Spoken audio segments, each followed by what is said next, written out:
नमस्कार दोस्तों, स्वागत है आपका आपकी ऑनलाइन इतिहास की कक्षा में। मेरा कहीं बाहर जाना हुआ इसलिए वीडियो कंटिन्यू नहीं हो पाई।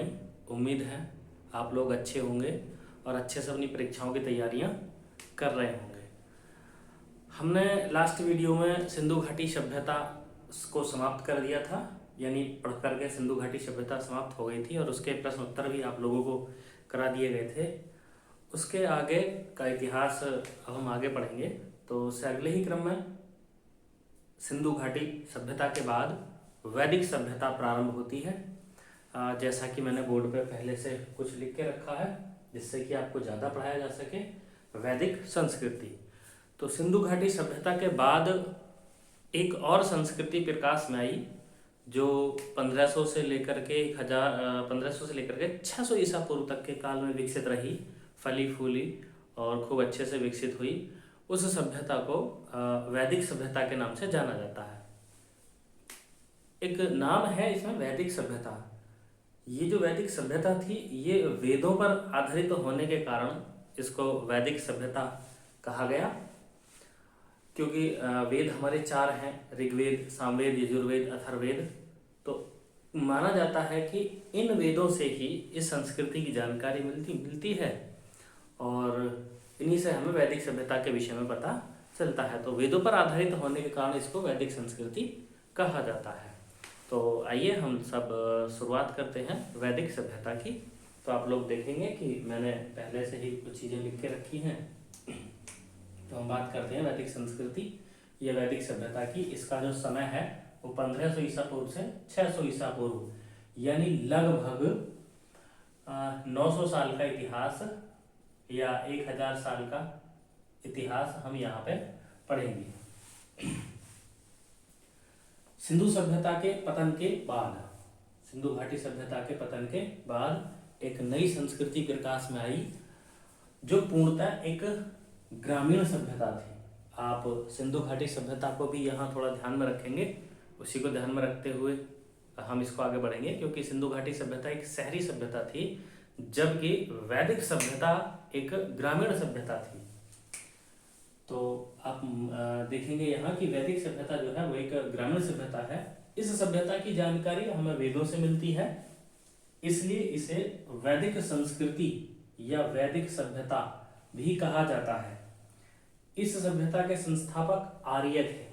आर्य ये कुछ सभ्य लोगों की जनजाति थी जिनको वैदिक सभ्यता का संस्थापक माना जाता है। तो इस सभ्यता के संस्थापक आर्य थे, इसलिए इसे आर्य सभ्यता भी कहा जाता है।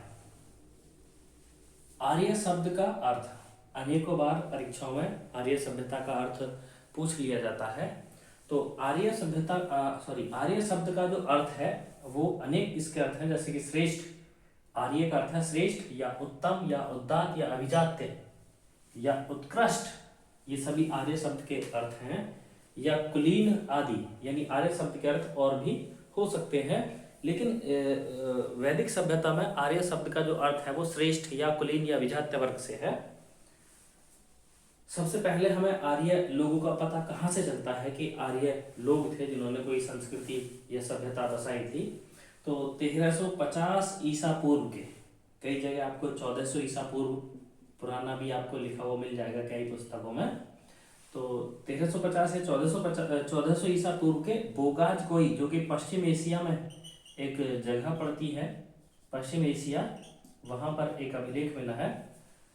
1350 ईसा पूर्व के बोगाज कोई यानी पश्चिम एशिया में है के अभिलेख में आर्यों का सबसे पहले उल्लेख मिलता है। यानी यदि ये जाना जाए कि भाई आर्य लोग कहाँ थे, सबसे पहले ये कहाँ रहे होंगे या इनकी कोई प्रारंभिक स्थिति कहाँ रही होगी, तो बोगाज कोई अभिलेख जो कि पश्चिम एशिया से प्राप्त हुआ है, उस अभिलेख में आर्यों का जो सबसे पहले उल्लेख हुआ है, यानी ये मध्य एशिया में पड़ता है। यानी आर्यों का जो एक तरीके से जानकारी मिलती है वो मध्य एशिया से मिलती है। अब हम बात कर लेते हैं कि वैदिक संस्कृति वेदों पर किस प्रकार आधारित है, किस तरीके से इसको हम आगे पढ़ेंगे। बात कर लेते हैं हम आगे वैदिक संस्कृति की। वैदिक संस्कृति को अध्ययन की सुविधा हेतु दो भागों में बांटा गया है, यानी 900 साल का जो इतिहास है वो काफ़ी लंबा होता है, तो इसलिए इसको दो भागों में बांटा गया है। तो वैदिक जो संस्कृति है इसको दो भागों में बांटा गया है। कौन कौन से दो भाग हैं तो वो भी आप लोग देख लीजिए। सबसे पहले वैदिक संस्कृति कह सकते हैं, या वैदिक काल भी इसको कहा जा सकता है। वैदिक काल, इसको दो भागों में बांटा गया है। नंबर 1 ऋग्वैदिक काल, ऋग्वैदिक काल, और नंबर 2 ऋग्वेद के जो बाद के वेद हैं उन पर आधारित है, इसको कहा जाता है उत्तर वैदिक काल। उत्तर वैदिक काल। ऋग्वैदिक काल के यदि समय की बात की जाए तो 1500 ईसा पूर्व से 1000 ईसा पूर्व तक का समय ऋग्वैदिक काल का है। यानी इतने समय जो सभ्यता रही वो ऋग्वेद पर आधारित रही। और उत्तर वैदिक काल की यदि बात की जाए तो 1000 ईसा पूर्व से लेकर के 600 ईसा पूर्व तक का जो समय है वो उत्तर वैदिक काल का है। देखिए, ऋग्वैदिक काल में और उत्तर वैदिक काल में दोनों में ही काफ़ी जीवन यापन में, जीवन जीने के तरीकों में काफ़ी परिवर्तन आ गया था। सभ्यता के विकास में बहुत ज़्यादा परिवर्तन आ गया था, इसलिए हम इसको अलग अलग दो भागों में पढ़ेंगे। तो सबसे पहले हम ऋग्वैदिक काल की बात करेंगे। ऋग्वैदिक काल, इसका जो समय है वो 1500 से 1000 ईसा पूर्व है, इसको आप लोग नोट कर लेंगे। अब हम ऋग्वैदिक काल का सबसे पहले अध्ययन करेंगे। तो देखिए, जैसा कि नाम से ही आपको पता चला है ऋग्वैदिक काल। ऋग्वैदिक काल से मतलब है या अर्थ है कि ऐसी सभ्यता जो ऋग्वेद के नियम अनुसार स्थापित थी, या ये कहें कि जिसमें ऋग्वेद के नियमों को या ऋग्वेद के द्वारा संचालित होती थी, या ऋग्वेद में जो भी बातें लिखी गई हैं उनको मान करके फॉलो किया जाता था। तो इस पर जो आधारित सभ्यता थी ऋग्वेद पर, उसको ऋग्वैदिक कहा गया। तो ऋग्वैदिक काल में और क्या क्या है उसको हम देख लेते हैं। देखिए, ऋग्वैदिक काल में जो सभ्यता थी इसको आप नोट कर लेंगे। ऋग्वैदिक कालीन सभ्यता सिंधु सभ्यता के उलट एक ग्रामीण सभ्यता थी। ऋग्वैदिक कालीन सभ्यता कैसी थी? ग्रामीण। जबकि सिंधु घाटी जो सभ्यता थी वो एक नगरीय सभ्यता थी। यदि आगे की बात की जाए तो आर्यों का जो प्रारंभिक जीवन था वो मुख्यतः पशुचारण का था। यानी आर्य लोग जो कार्य करते थे, जैसे सिंधु घाटी सभ्यता के लोग का मुख्य व्यवसाय व्यापार था, उसी तरह से वैदिक सभ्यता के जो लोग थे उनका मुख्य कार्य जो था वो था पशुचारण। तो इसको भी आप लोग नोट कर लेंगे कि आर्यों का आरंभिक जीवन मुख्यतः पशुचारण का था। आर्यों का मुख्य या आर्यों का आरंभिक जीवन, आर्यों का आरंभिक जीवन मुख्यतः पशुचारण का था। यानी ये लोग पशुओं को चराते थे, ये लोग बहुत सारी गाय पालते थे, गायों के लिए युद्ध लड़ते थे, गाय इनके लिए विशेष पूजनीय थी। वहीं सिंधु घाटी सभ्यता में गाय के कोई निशान नहीं मिले हैं, लेकिन जो आर्य सभ्यता है उसमें गाय मुख्य पशु है जो आर्यों के द्वारा पाला गया या आर्यों के द्वारा जिनको अपनाया गया। कृषि इनका गौण धंधा था। यदि बात की जाए कि आर्य कृषि नहीं करते थे तो कृषि इनका गौण, यानी ये कृषि कार्य कम करते थे, हालांकि गाय पालते थे, गौण धंधा था। ये लोग पशु पालते थे, गायों को पालते थे, लेकिन मुख्य काम जो था वो इनका पशुचारण का ही था। ये पशुओं को चराया करते थे। आगे यदि बात की जाए तो आर्य लोग जो थे वो स्थायी या स्थिर निवासी नहीं थे, इसलिए अपने पीछे कोई भी ठोस या भौतिक प्रमाण नहीं छोड़ करके गए हैं। इसको भी आप लिख लीजिए कि आर्य लोग स्थायी या स्थिर निवासी नहीं थे। आर्य लोग स्थायी या स्थिर निवासी नहीं थे, इसलिए इनके कोई ठोस या भौतिक प्रमाण नहीं मिलते हैं। भौतिक प्रमाण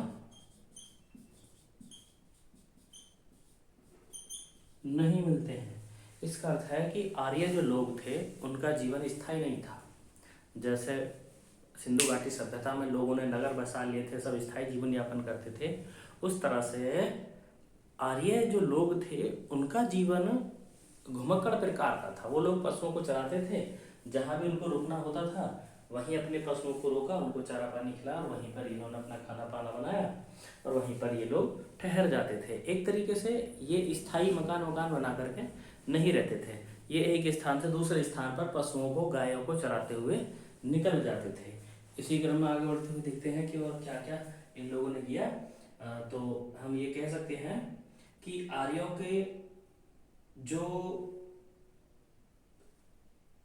का जो निवास स्थान है वो वैसे तो ग्राम ही था, यानी गांव में ये लोग रहते थे, लेकिन इनका जो मुख्य कार्य था वो पशुओं को चराने का ही था। अब हम बात करें कि ऋग्वेद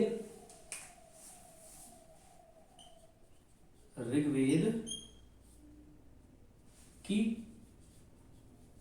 समानता अवेस्ता ग्रंथ से मिलती है। ऋग्वेद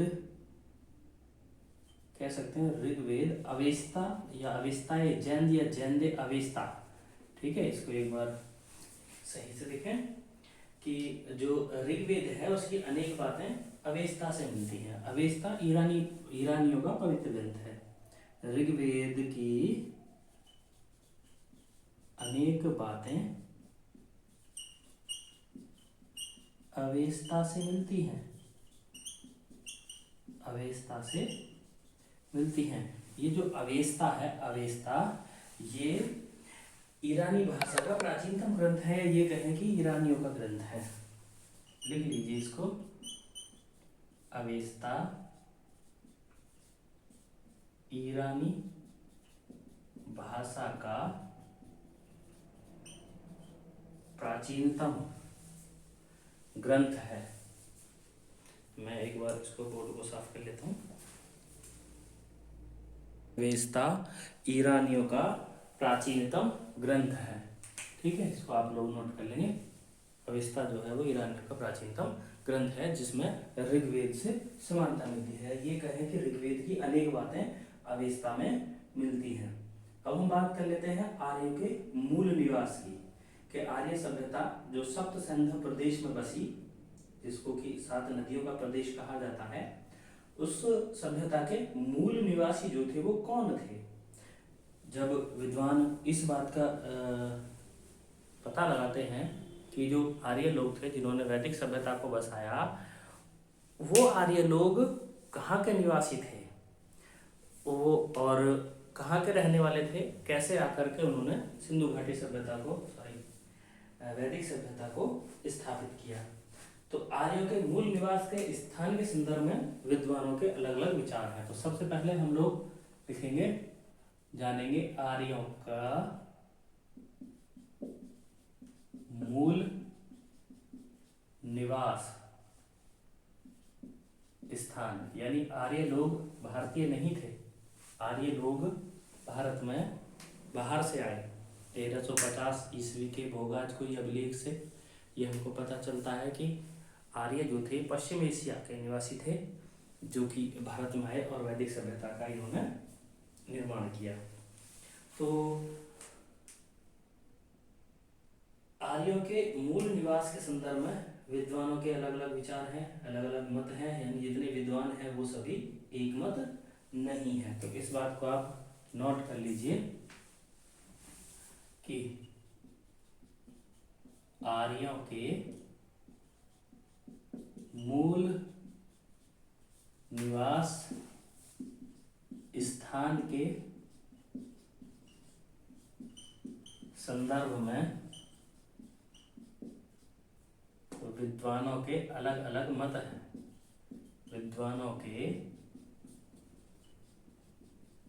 अलग अलग मत हैं। अलग अलग मत है का मतलब है कोई कहीं के निवासी मानता है, कोई कहीं के निवासी मानता है। तो एक तरफ हम लिख लेंगे विद्वान और दूसरी तरफ लिख लेंगे मत।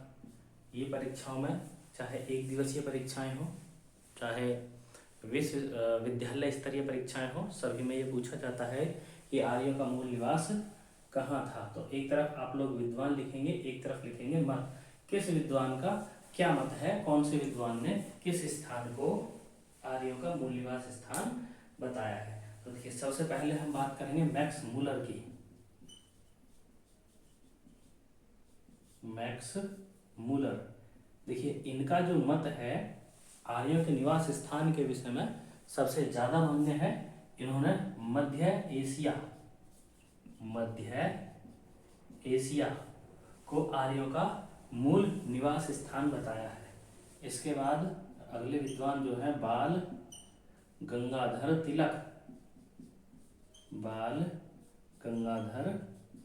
तिलक। इनके भी मत जो है बहुत अनेकों बार पूछा जाता है। इनके अनुसार जो आर्य लोग थे वो उत्तरी ध्रुव के निवासी थे।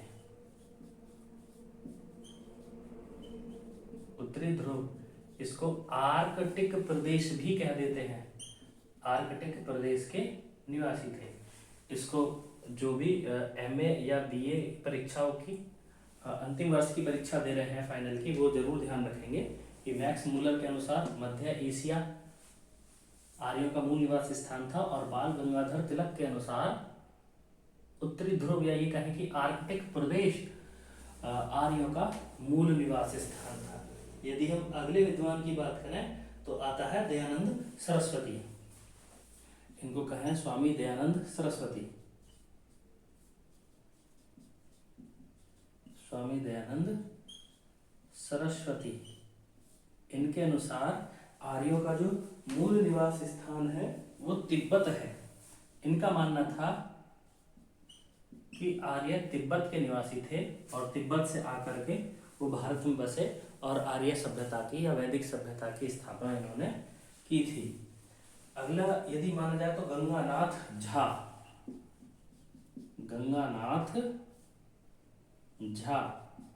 इनके अनुसार ब्रह्म ऋषि देश,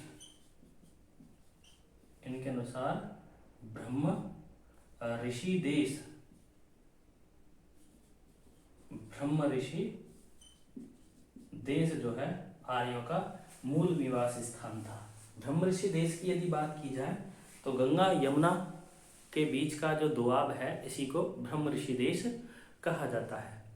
तो हमने आज आर्य सभ्यता के विषय का जो शुरुआती परिचय है उसको पढ़ा कि आर्य सभ्यता किन लोगों ने बसाई, कहाँ से आए, कहाँ आर्यों का मूल निवास स्थान है, किस स्थान पर सबसे पहले आर्यों का जिक्र मिलता है और किस विद्वान ने आर्यों के मूल निवास स्थान को क्या बताया है।